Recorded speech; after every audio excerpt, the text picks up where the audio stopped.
U.S. forces, it's a dangerous world out there. But the American warfighter has someone watching his back, even though he may never have heard the name. Drive past this complex on a street near Washington, D.C., and it looks like any other office building. There's no logo on the outside, no hint to who works here. DARPA, the Defense Advanced Research Projects Agency. It's the R&D arm of the Defense Department. DARPA enables the game-changing military breakthroughs that others dismiss as impossible. If I have an idea for a new tank, DARPA's not going to be interested in that. They're going to say, go to a company that makes tanks. But if I have an idea for a hover tank or an invisible tank, and I can show a reasonable scientific plan to get to that end goal, DARPA's the one who's going to fund that. DARPA has granted National Geographic filmmakers unprecedented access to closely guarded labs, remote proving grounds, and underwater test areas. Do you have a personal camera, ma'am? I do. I'm gonna need that as well. At DARPA headquarters, we surrender our cell phones at the Visitor Control Center. There's your badge. Then we are escorted to the only room where interviews can be conducted. Sometimes, our questions hit a brick wall. You know what, I don't want to go down that road. Okay. The security reason? Don't want to tell you the secret sauce. Exactly. Is that something you don't want to talk about? Yeah, can I not talk about that one? Let's not talk about that for now. From developing ways to spot hidden threats in Iraq, to designing hypersonic jets that can fly more than 5 times the speed of sound, DARPA tackles what they call DARPA hard problems. When you're looking at a problem that's really difficult, you just say, that's too hard to do. And if you answer the question like that, then it's a DARPA hard problem. The highest risk possible is when you put resources on something and you have no idea whether it's going to happen. Those are DARPA hard problems. The problems that are too hard to solve are DARPA hard, we kill them. The world faces a new kind of terror that has transformed the nature of combat. America's warfighters have an urgent need for new weapons and defenses to fight a hidden enemy whose attacks are unexpected and deadly. He took shrapnel on the neck. He did. Case in point, how to defend our troops against rocket-propelled grenades. In Iraq, RPGs are a leading cause of combat death. They are cheap to make, fast, and lethal. RPGs can be fired from anywhere and race to their targets in seconds. A seemingly unstoppable threat. DARPA's solution, a revolutionary technology called Iron Curtain. Iron Curtain was developed to protect lives of people in armored vehicles, light armored vehicles, against threats such as rocket-propelled grenades. Many RPGs are so powerful they can penetrate a concrete wall or a foot of solid steel. It takes an RPG about 1/10 of a second to travel 15 yards to its target. DARPA's team has to develop something fast and powerful enough to detect, track, and destroy it in a split second, just inches from the vehicle itself. But can it be done? At a remote site on the Utah Salt Flats, scientists prepare to test the Iron Curtain system on an armored Humvee. It's about to be subjected to an attack by simulated RPG fire. As the RPG is flying in, the first sensor that sees it is the radar. This is the radar antenna, so they can track the RPG as it comes in. The second sensor that sees it is all along here, there's an optical sensor. And as the RPG flies underneath, we're able to select the exact aim point. The countermeasure then has an effect on the exact point that you want it to. Now, since we can't have explosive countermeasures on the test that we're doing out here today, we use instead a system that we call the diode gun. And we set up the lights in sequence so that they travel down at the exact same speed that the countermeasure would be going. So we can see then, with the high-speed camera that's operating at about 30,000 frames per second, we can see precisely where the countermeasure would have hit the RPG. Today's test will require pinpoint radar detection of the incoming threat and an instant trigger of the countermeasure system. Before the test, the equipment must be calibrated. They aim the air cannon precisely using a laser. Okay, that's good. A little bit to the right. That looks good.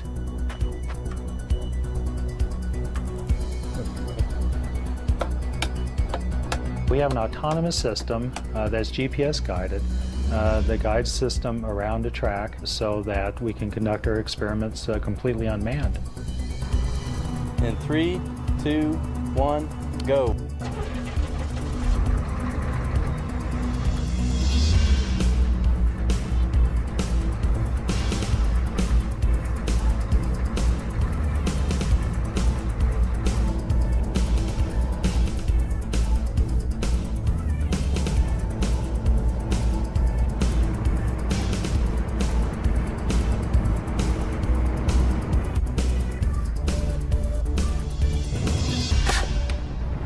All right, let's watch the high speed.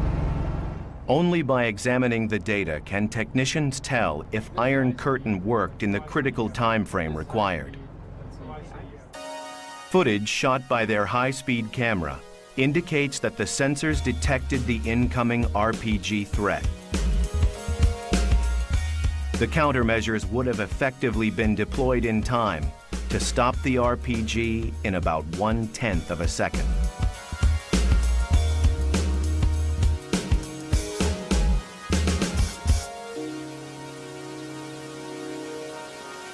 The Utah test of the Iron Curtain system using simulated RPGs is a success.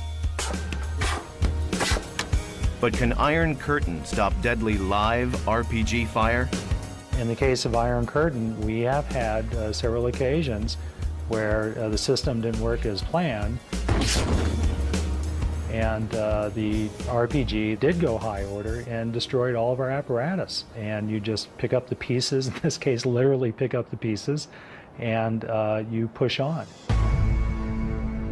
In June 2008, the Iron Curtain system is tested again with live fire. We had a lot of confidence in the system, although I won't say that my heart wasn't up here. We took a shot. We detected with the radar, the optical system went on, told our countermeasure where to shoot, we shot it, held our breath, and sure enough, we deaded the RPG, went over, wiped the RDX, the explosive off the vehicle, and congratulated ourselves. On that particular Humvee, we only had 3/8" armor, which isn't much, and we shot 5 RPGs at it.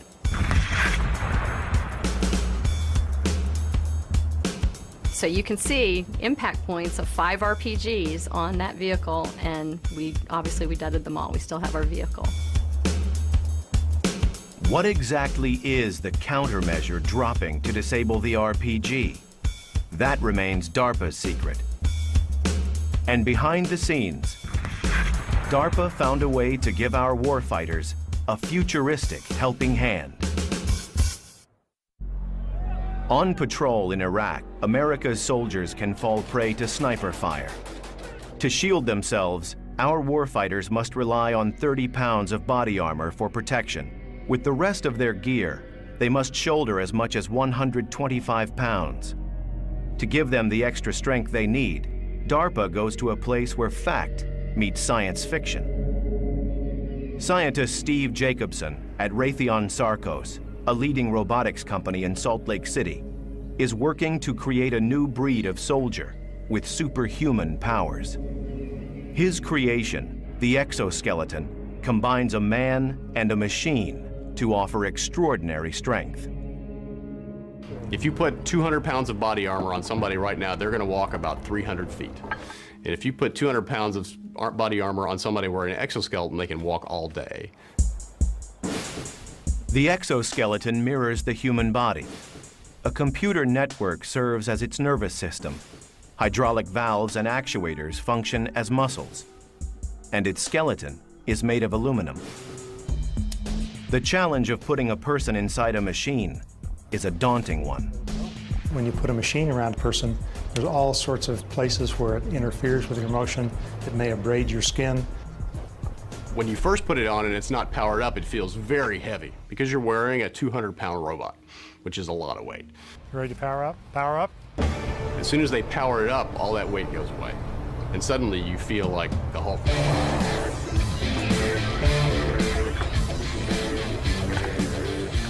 Rex Jameson wears what is probably the most advanced design currently being tested by a human operator. The risk is that it's extraordinarily fast and extraordinarily strong, so if it decides to do something, I can't fight it.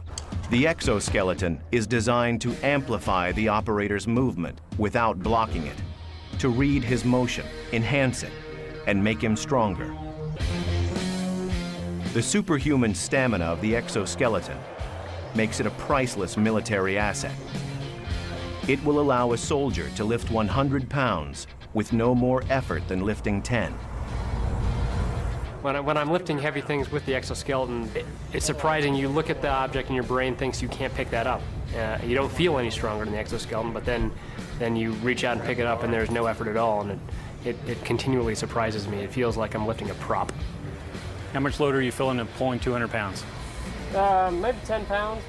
Moving things is one of the large forgotten jobs in the military, and the exoskeleton was designed to help an individual soldier move boxes all day long without getting tired. A 35-pound ammunition can, a normal man can lift without much problem, but after lifting 20 of them, they're going to get really tired, and it requires no effort on my part, so I could do it forever, basically. By reducing fatigue, the exoskeleton can enhance the combat performance of the warfighter. And the exoskeleton is more than strong. It's light on its feet. The fun part for me about operating the exoskeleton are the speed moves, like the punching bag and the soccer ball. It's very quick and very precise, and surprising given how much power it has, how it can follow you so quickly. The exoskeleton is the best robot in the world right now because there's no other robot in the world that you can climb into, move freely, do work, and not get tired. One of the joys of the exoskeleton is watching someone's face who sees it for the first time. Because to them, this has been science fiction, but all of a sudden science fiction's real. They see a machine on a person, and they know tomorrow's here. The Army is adapting the exoskeleton for supply handling, to help our troops bear the burdens of war. But strength and stamina are not enough. A warfighter's survival depends on locating the enemy. A new DARPA breakthrough answers that need. For our troops, survival means spotting an enemy sniper on a rooftop before he spots you. Where's that fire coming from? When Iraq started, it was very clear in the urban area that what people really wanted was surveillance, but they didn't want it from 10 miles away. They just wanted to know what was on the next block. DARPA's solution, the WASP. It's no bigger than a toy, but looks can be deceiving. The thing I think that makes WASP so unique is it has all the same features that are found in a full-size airplane. It has an altimeter, it has a gyro, it has GPS, it has a magnetometer. All of these things that are found in full-size airplanes are found in a package less than 26 inches and weighs at less than a pound. Each stage or block of the WASP, produced by the AeroVironment Corporation, was supervised by DARPA Program Manager Leo Christodoulou. This is the Block 3 production aircraft. This aircraft has multiple capability with modular payloads, such as this one, which is a high-resolution camera. But it could also have a night vision camera, or indeed it could have an extra battery to give it increased endurance. Think of it as airborne binoculars for the infantry. It has the capability to accomplish complex missions with high degree of autonomy. In cases where it loses communication and has no instructions, it will go to a rally point. It will go to a specific location and wait for you there. The WASP has already proved effective on covert combat missions, where it can be used to help detect snipers or terrorist hideouts. One of the key design objectives of the WASP was the ability for a single warfighter to quickly, efficiently, and easily assemble it and fly it in very short order. What I have in the backpack here is a micro air vehicle that a single man can operate. Here's the air vehicle itself.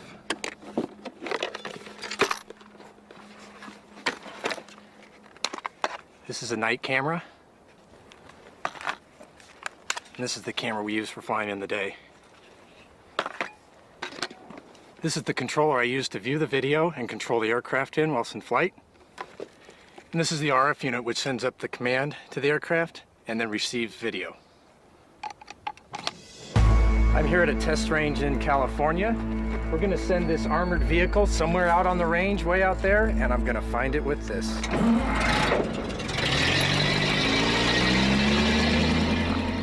The target vehicle doesn't stop until it's far beyond his line of sight, lost in the distance. Okay, I've done the pre-flight, system checks are good, and we're gonna launch the vehicle and go find that guy. Powered by an electric motor, the WASP Block 3 can travel at a speed of up to 40 miles per hour. It's capable of flying for 45 minutes to a distance as far as 3 miles away from its operator. So I'm looking down the road here, and we're just seeing where he might have gone. We're looking to the side, left and right. And I'll just keep looking around. I'm in side view camera here, and I'm just looking to see if we can find him.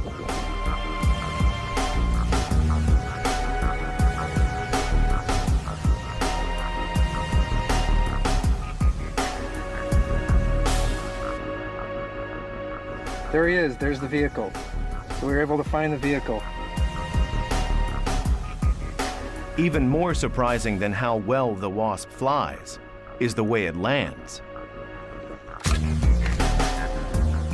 When the WASP lands, it's designed to break apart in order to absorb air energy, very much like a NASCAR is designed to break apart when they crash. That's the way we design our UAVs, such that when they break apart, the energy is absorbed, the piece parts may fall apart, but then you can pick them up and you can put the airplane right back together again and it's ready to fly. Not only was it DARPA hard technologically, but it was DARPA fast in terms of getting it into the hands of the operators. We needed to turn this aircraft into a robust, tough little bird that could take everything that a warfighter might throw at it. With the WASP, DARPA helps put the element of surprise on our side. And surprise has always been part of DARPA's DNA since a day that shook the world. DARPA was founded when one of our enemies took us by surprise. 50 years ago, we had Sputnik, launched by the Russians, which greatly surprised this country. We never believed that they were going to get to space first. DARPA's primary mission from the very beginning is to be an agency whose job is to prevent technological surprise to the United States. Over the years, we have found that the best way to prevent technological surprise is to create it. So we have gone out and created surprise in order to prevent it from happening to us. DARPA gave America the high-tech edge with breakthroughs like the Saturn moon rocket that began as a DARPA program and stealth technology. The reason you have a GPS receiver, the reason you have cell phones so small, because DARPA created the technology many years ago. Many other innovations that DARPA helped to pioneer, from the computer mouse to the internet, have transformed our lives. DARPA has been involved from the very beginning in enabling the technologies. If we could have a sticker, it would say DARPA inside. And that sticker would go to every high technology product there probably is. DARPA's quest for advanced technology ratcheted up after the deadly attacks of 9/11. Suddenly, we faced a determined and elusive enemy who posed an unnerving new threat. I had actually worked in the Pentagon at the time, and after 9/11, word came down that it was imperative that we had systems that could get places fast, over long distances. DARPA envisioned a game changer that could fly over 4,000 miles per hour, twice as fast as the fastest jet. Many times there's targets of opportunity and you have very little time to deal with those targets. A system that can fly 4,000 miles per hour from the continental United States has the ability to engage those targets in a very brief amount of time. In less than 2 hours, this extraordinary aircraft could fly 9,000 miles to carry a 12,000-pound payload to the enemy. But is such a revolutionary aircraft even possible? To find out, DARPA chose as one of its partners Lockheed Martin, a company that has developed many secret aircraft, including the U-2 spy plane and the SR-71 Blackbird, first aircraft to fly over 2,000 miles per hour. Their facility, called Skunk Works, is famous for its innovation and also for its secrecy. The access we're offering here today is really unprecedented. This facility has well over 1 million square feet and just a few windows. The reason for that is we want to prevent physical access from people looking inside the windows, but also to prevent sounds from being transmitted, as sounds could oscillate through the windows and transmit classified or sensitive conversations. Occasionally we have security areas that require supplemental security protection. In this case, we have white noise being piped in to prevent classified or highly sensitive discussions from being overheard by a casual passerby. Few discussions at Skunk Works cover subjects as sensitive as this one, a bold new aircraft concept design known as the HTV-3X. Pratt & Whitney Rocketdyne has the formidable challenge of developing the scramjet engine. A scramjet is purely a supersonic combustion ramjet. To put that in perspective, it's almost like trying to keep a match lit in a hurricane, because the speed of the air blowing past it is in fact supersonic. Instead of being restricted to a launch pad like a missile, the HTV-3X will have the game-changing capability to take off and land from any regular runway, offering strategic flexibility in a national emergency. To take off and land safely on runways calls for a relatively large wing, but to fly at very high speeds demands a much smaller wing. Can we make the control surfaces larger? How to create one aircraft to do both poses a double-edged design problem. We recently returned from the Lockheed Martin low-speed wind tunnel where we tested our low-speed aerodynamics for the HTV-3X. Low-speed testing for the Falcon program is part of making Falcon an airplane as opposed to a missile. An aircraft must take off and land gracefully, which means it must fly at low speeds to use existing runways. And so therefore, low-speed testing of these high-speed configurations is critical. Okay, let's get back together in 2 days and let's see what we got. Move on from there. The details of the Falcon project remain a closely guarded secret, and DARPA scientists intend to keep them that way. While DARPA enhances our potential for hypersonic flight, they also set their sights on helping our combat swimmers. These warfighters often swim long distances to shore before entering combat, and risk arriving too exhausted to safely complete their mission. In the animal world, there are some extremely efficient swimmers. And we started looking at those animals to learn how they swim and see if we can transfer the methods that they use over to people. This is a pretty close copy of a penguin wing, elliptical in profile. It was actually a failure. Didn't work at all in this case. This wing is very similar to what you'd find on the back of a whale on its tail. Very efficient, very hard to manufacture, so we actually designed it out. And finally, this wing has the aspect ratio of the whale's tail wing, but without the bumps on the front. This is our finished wing, our finished product here. Something easy to produce, but performs just as well as the nature-inspired wing there. The resulting device, called Power Swim, harnesses human muscle for swimming as never before. With swim fins, a combat swimmer burns 400 calories an hour, but with Power Swim, he burns less than 100. DARPA program manager Jay Lowell shows how the PowerSwim device operates. The way this works is you buckle this into your leg. You have these springs that help maintain the angle of attack of the wing appropriately, and this back stabilizer foil, which gives you something to kind of push against with your lower part of your leg. And you're essentially going to bend your knees and drive this spar away from and towards your body. When you're doing that, the foils are catching the water. It propels the whole device forward. At the Naval Surface Warfare Center in Maryland, Jay Lowell has set up a speed comparison test.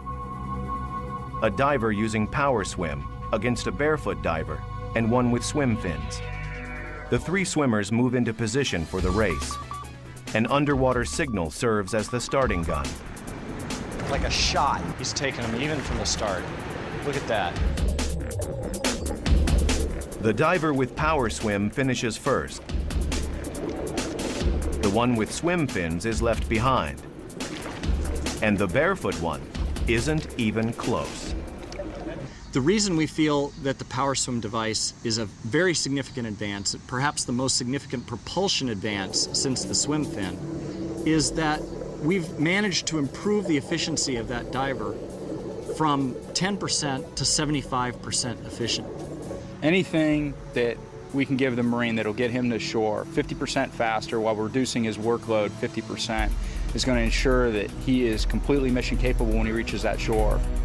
PowerSwim allows combat divers to swim up to twice as fast and 4 or 5 times farther than before without getting tired. It means they can be dropped off at greater distances from shore, so they're less likely to be detected by the enemy. But this creates another problem. Because they're farther out at sea, combat swimmers face a higher risk of getting lost, and it's imperative they know exactly where they are at all times. To solve this new DARPA hard problem, the agency developed another breakthrough, the Tactical Underwater Navigation System, or TUNS. The TUNS unit combines an advanced compass and depth gauge with a state-of-the-art sonar system, giving the warfighter his exact position at all times. The thing that's nice about DARPA is there's no limits to what you can try. The sky's the limit, and no idea is a stupid idea. And so all that does is set all these projects up for success in the long run because they listen to everybody. DARPA innovations enable our combat swimmers to steer a safe course through hostile waters. And in Iraq, DARPA is helping our warfighters to face their deadliest threat. Improvised explosive devices, or IEDs, have killed over 1,700 Americans and wounded many more. They can be buried by the side of the road, hidden in ordinary objects, and triggered by cell phones. IEDs pose an invisible and ever-present danger. The DARPA hard problem: locate these explosive devices without setting foot inside the deadly blast radius. DARPA's solution: the MAV, for Micro Air Vehicle. When the MAV successful flight test was first publicized, I got a call from a warfighter currently deployed who said, "We need that now." The MAV was developed to have a unique hover and stare capability. They really needed something that would allow them to see over the next hill or around the next corner. The ability to go to a target area and persistently stare at that area and give them situational awareness. Weighing only 4 pounds, the MAV's remarkable motor delivers as much power as a 25-pound lawnmower engine and literally sucks the MAV through the air. Air is sucked into that duct by this fan. That's creating the aerodynamic lift. The ducted fan air vehicle configuration provides vertical flight capability. Plus, it has no exposed moving parts for safety around soldiers, Marines, and airmen. It can actually fly backwards, forwards, anything it needs to do to compensate for the wind and to put its sensor on its target. The MAV's sensors include a camera that can detect and recognize man-sized targets at more than 800 feet in daylight and more than 400 feet at night. But today, Honeywell Program Manager Vaughn Fulton and his team will determine whether the MAV can locate a much smaller target, a concealed simulated IED. In a nearby control center, technicians monitor the MAV's data. It's probably equalized now. You may not see much, but it'll be a good test of the system. Right. So, John, during this test, we're going to simulate that there's a suspicious device, and we'll fly the IR over, see whether or not the device is hot. All right, pre-flight complete. We are good. Video record on. Takeoff command is sent. 4, 3, 2, 1. Using its heat-sensitive infrared camera, the MAV can detect the temperature differential between the ground and an alien object in the dirt. Let's see if we can get in a little bit closer to the constraint where I can move the vehicle for this test.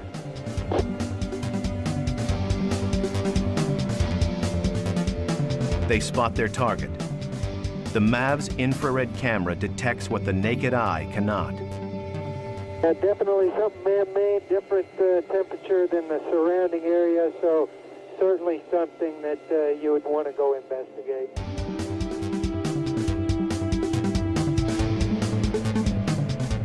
Okay, I've got 26% battery, 25% fuel. All right, John, let's bring it in for landing. The AV has landed.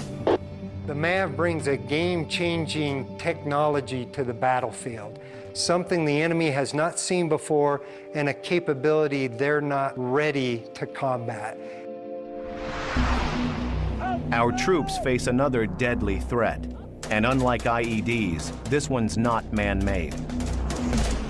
With temperatures in Iraq and Afghanistan that can reach 120 degrees Fahrenheit, sometimes the environment itself is the enemy. Thousands of our troops have suffered from heat exhaustion. DARPA likes to support projects that will be game changers. In other words, give us a real advantage. And if you talk to any soldier who has been deployed in Iraq and Afghanistan, you ask them what is the major limiting factor for their activities over there, they'll say heat. Heat can limit physical performance and hamper judgment. And unless the body is quickly cooled, heat stroke can lead to brain damage or death. At a Stanford University lab, scientists Dennis Grahn and Craig Heller have developed a remarkable breakthrough. We have to be able to run experiments under realistic conditions. We're not in Iraq, so we have a hot room, and then we simulate battle conditions by the clothing that is worn. A biological chemical warfare suit, heavily insulated for protection, offers the worst-case scenario for overheating in battle. Now what this is going to be a device that will measure your body temperature at the level of your heart, because all blood coming back from all regions of the body comes to the heart. So that's the best integrated temperature of your body. So when you get this all the way up your nose, the end of it is going to be right at the level of your heart. And for good measure, how about a helmet? Okay, so now we're going to go into the hot room. And hot room is at 42 centigrade, that's about 108 Fahrenheit, so a nice cool day in the desert. Okay, Steve, we'll use the treadmill here on the left. Treadmill up to a 13% grade now. Pretty good workout. Well, we have Steve exercising in the heat, and we're going to leave him in there exercising until his core temperature gets up to 39 degrees. That's about 102 Fahrenheit. So would represent a healthy fever.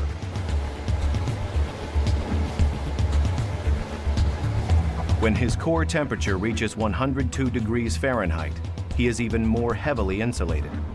Okay, Steve, we've now simulated full biological chemical warfare gear by insulating your hands, which would normally be covered with gloves, your face and head, which would be covered by gas mask, goggles, helmet, and your feet, which would be covered by boots. How do you feel? Kind of warm. Kind of miserable, huh? Okay. Steve is left to rest in the hot room, but his temperature still hovers at a feverish 102 degrees Fahrenheit. Okay, Steve, time's up. So let's make you feel a little bit better. Craig will cool Steve off using a revolutionary device. They call it the glove. The gloves are activated, so now we can see how much heat we can actually suck out of your hands. All right, looking forward to it.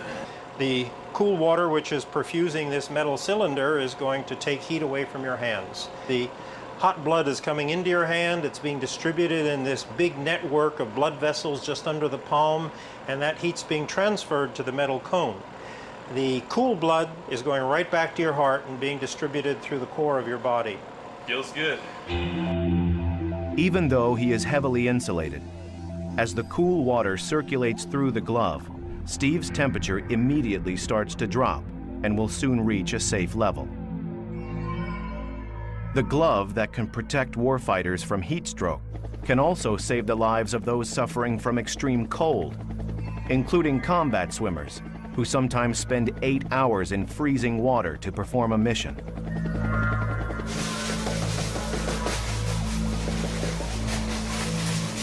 How are you feeling at this point? Feeling a little bit cold.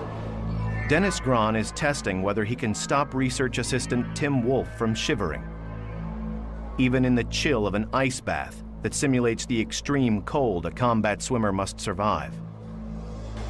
Let me see your hands here. Yeah, you can feel they've pretty much closed down. Let's take a look at the palm on the infrared here.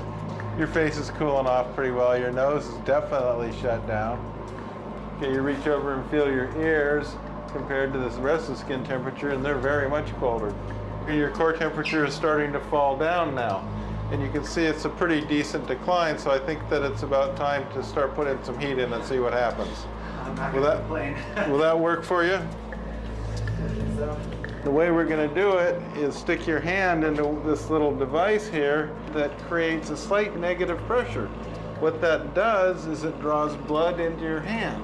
And so you've got your arterial blood flow out through here, being warmed up in these heat exchangers, and then going right back to your body core, where it's circulating around, and the heart delivers it to the core organs.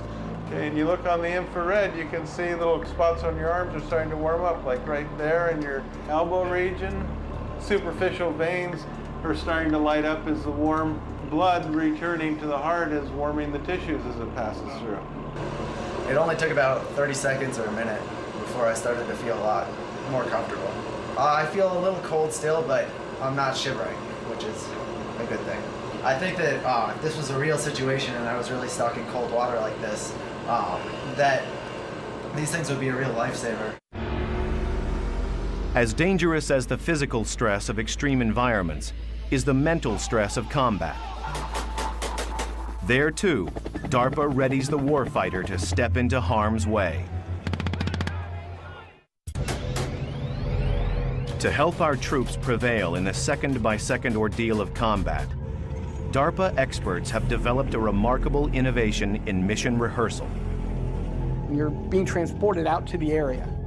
On the way there, you open up your laptop, and now you see a full 3D recreation of the area you're going to be in. You've never been there before, but it's been built up from you from actually accurate data, so that when you land on the ground, it feels like you've already been there before. The real-world 3D simulation combines the latest satellite data, ground photographs, and drone footage for a depiction of the combat site so accurate the warfighter can rehearse his mission as never before. Just the ability to be able to travel the terrain in a mission set in a virtual environment is invaluable. Walking terrain you've never seen before has its own hazards, but if I could have just the rehearsal of walking the terrain, that's tremendous. The real-world 3D simulation gives the warfighter an extra edge to avoid deadly surprises in combat. Another critical operation for troops is intelligence gathering through surveillance missions, but flying over enemy territory is extremely dangerous. A recent DARPA breakthrough, the A-160, can conduct surveillance at high altitude over long distances without placing a human life at risk. The A-160 does not have a pilot in the traditional sense. The people in the ground control station, including myself, have control over the bird through a data link. where we give it airspeed, heading, velocity commands. The pilotless A-160 can hover at 20,000 feet and has set a world record for a helicopter of its size, flying 18.7 hours without refueling. A-160 is clearly a game changer. Its ability to take off and land vertically and its very, very long endurance and its high altitude operation gathers together a set of capabilities that no other aircraft has ever had before.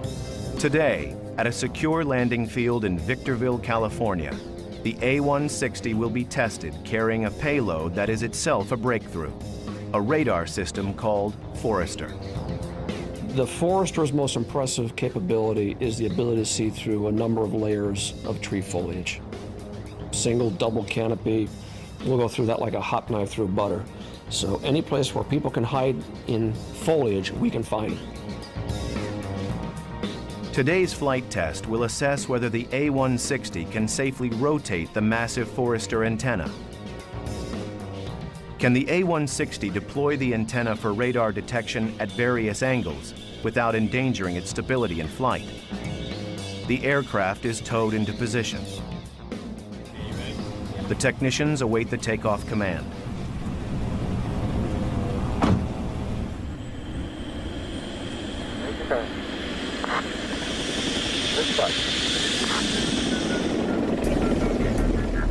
Shadowed by a chase helicopter, the A-160, carrying the Forester antenna, climbs to its programmed altitude for the test to begin. Altitude, 5,000 feet. Can the pilotless aircraft remain stable as it deploys the radar antenna for the first time, subjecting the aircraft to maximum torque?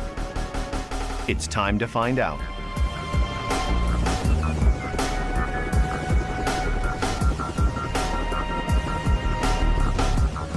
The radar antenna is deployed. The test director delivers the official verdict. The antenna was rotated a full plus minus 180 degrees, and we flew with the antenna out at 90 degrees as well, so a lot of good data was captured. Today's flight completed a lot of the unknown territory and questions we had with the antenna installed on the A-160. We're very, very pleased with the performance. The flight test determined that the A-160 could safely deploy the Forester antenna at any angle without endangering the aircraft's stability. The A-160 can be operated in fully autonomous mode, where we give it a mission plan and then it goes through and executes those commands with no input from the operator. Capable of flying complex missions without a pilot, the A-160 can carry a 1,000-pound payload, weapons, supplies, and more. It has the potential to go in and perhaps rescue somebody from a situation that you wouldn't be able to get a person out of otherwise. The aircraft could fly it autonomously, perhaps get that person out and bring them back to safety. No matter how complex the technology, the A-160, like many DARPA innovations, has a simple goal: to save lives. For 50 years, no idea has been dismissed as impossible if it could protect America's warfighters and keep surprise on our side. And the next 50 years, the people who know DARPA's secrets can only hint at the surprises to come. There are many game changers that we're working on. Some are as dramatic as having aircraft that stay up for 5 years. What I see happening in the future is that you'll take precision, bring it down to the level of a bullet, where you actually guide a bullet through flight and change course to the target. Aircraft which reconfigure themselves in flight. They do it automatically, perhaps a little bird-like. They change their wing configuration. They can maneuver in ways that we've not done it in the past. Many of the things DARPA works on are classified, so we can't tell you what they are. But what I can tell you is many of those developments are going to change our lives. In the past 50 years, among its many breakthroughs, DARPA helped bring us the internet, GPS, and stealth technology, whose attacks are unexpected and deadly. He took shrapnel on the neck. He did. Case in point, How to defend our troops against rocket-propelled grenades. In Iraq, RPGs are a leading cause of combat death. They are cheap to make, fast, and lethal. RPGs can be fired from anywhere and race to their targets in seconds. A seemingly unstoppable threat. DARPA's solution, a revolutionary technology called Iron Curtain. Iron Curtain was developed to protect lives of people in armored vehicles, line armored vehicles, against threats such as rocket-propelled grenades. Many RPGs are so powerful they can penetrate a concrete wall or a foot of solid steel. It takes an RPG about 1/10 of a second to travel 15 yards to its target. DARPA's team has to develop something fast and powerful enough to detect, track, and destroy it in a split second, just inches from the vehicle itself. But can it be done? At a remote site on the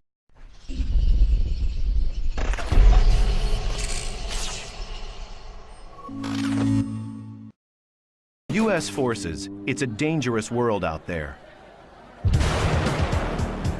But the American warfighter has someone watching his back, even though he may never have heard the name. Drive past this complex on a street near Washington, D.C., and it looks like any other office building. There's no logo on the outside, no hint to who works here. DARPA, the Defense Advanced Research Projects Agency.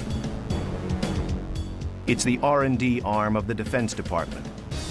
DARPA enables the game-changing military breakthroughs that others dismiss as impossible. If I have an idea for a new tank, DARPA's not going to be interested in that. They're going to say, go to a company that makes tanks. But if I have an idea for a hover tank or an invisible tank, and I can show a reasonable scientific plan to get to that end goal, DARPA's the one who's going to fund that. DARPA has granted National Geographic filmmakers unprecedented access to closely guarded labs, remote proving grounds, and underwater test areas. Do you have a personal camera, ma'am? I do. I'm gonna need that as well. At laser. Okay, that's good. A little bit to the right. That looks good.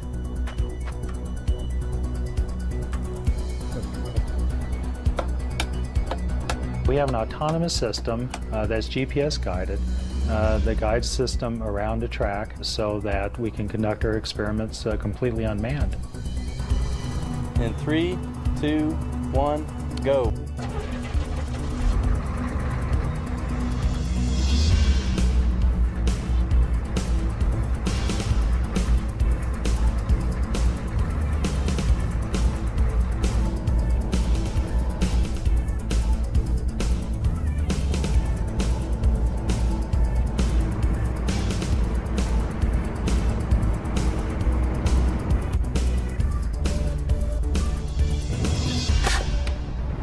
All right, let's watch the high speed.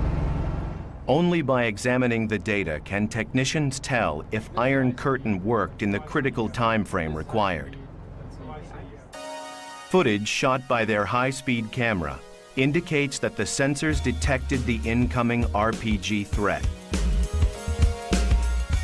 The countermeasures would have effectively been deployed in time to stop the RPG in about 1/10 of a second.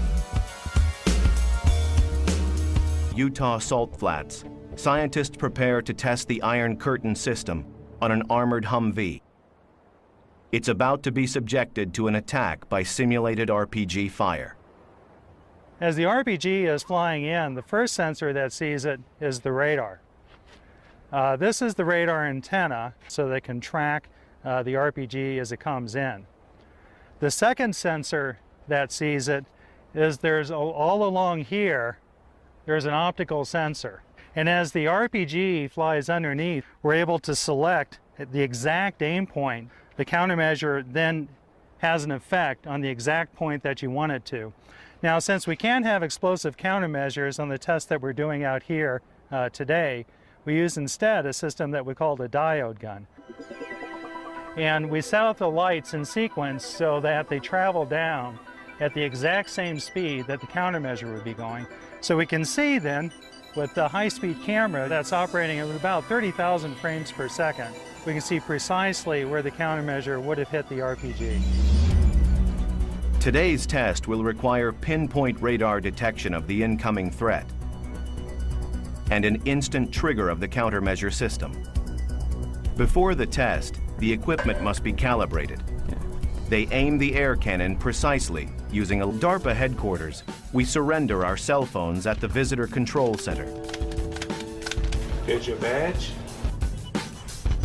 Then we are escorted to the only room where interviews can be conducted. Sometimes, our questions hit a brick wall. You know what, I don't want to go down that road. Okay, okay. The security reason? Don't want to tell you the secret sauce. Is that something you don't want to talk about? Yeah, can I not talk about that one? Let's not talk about that one for now. From developing ways to spot hidden threats in Iraq to designing hypersonic jets that can fly more than 5 times the speed of sound, DARPA tackles what they call DARPA hard problems. When you're looking at a problem that's really difficult, you just say, that's too hard to do. And if you answer the question like that, then it's a DARPA hard problem. The highest risk possible is when you put resources on something and you have no idea whether it's going to happen. Those are DARPA hard problems. The problems that are too hard to solve are DARPA hard, we kill them. The world faces a new kind of terror that has transformed the nature of combat. America's warfighters have an urgent need for new weapons and defenses to fight a hidden enemy